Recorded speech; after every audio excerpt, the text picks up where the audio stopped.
So ఇప్పుడు madam pregnancy వచ్చేసింది. ఇప్పుడు మేము డెఫినెట్‌గా సెక్షన్‌కి వెళ్ళాలా? నార్మల్ ఛాన్సెస్ ఉన్నాయా? అని డౌట్స్ అడుగుతారు. So IUI, IVF or natural ఏ రకంగా ప్రెగ్నెన్సీ వచ్చినా సరే, ఈ 9 మంత్స్‌లో ప్రెగ్నెన్సీ ఎలా వెళ్తుంది? మనకి ఏమన్నా మెడికల్ కాంప్లికేషన్స్ సడన్‌గా మధ్యలో ఏమన్నా రైజ్ అయ్యాయా? 9th మంత్ వరకు మన కండిషన్ ఎలా ఉంది అనేది ఫస్ట్ ఇంపార్టెంట్ అనమాట.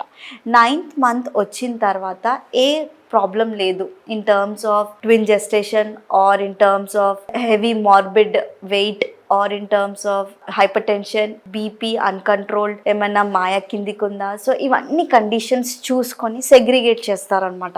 ఇప్పుడు హై రిస్క్లో ఉందా, లో రిస్క్లో ఉందా. లో risk pregnancy any time normal డెలివరీకి వెళ్ళొచ్చు. సో ఇప్పుడు నార్మల్ డెలివరీ భయపడాల్సిన అవసరం ఏమీ లేదు. First thing what I feel, normal డెలివరీకి వెళ్ళాలనే biggest challenge, you have to prepare your brain. అంత గైనకాలజిస్ట్ చూసుకుంటారు. ఎంత లేటెస్ట్ ట్రీట్మెంట్స్ వచ్చాయంటే it became almost painless. Just that ఆ ఫియర్ ఆఫ్ నార్మల్ డెలివరీ అనేది మనము స్లోగా మైండ్కి అడ్జస్ట్ చేసుకుంటా చెప్తూ ఉండాలి దట్ ఇట్ ఈస్ ఓకే.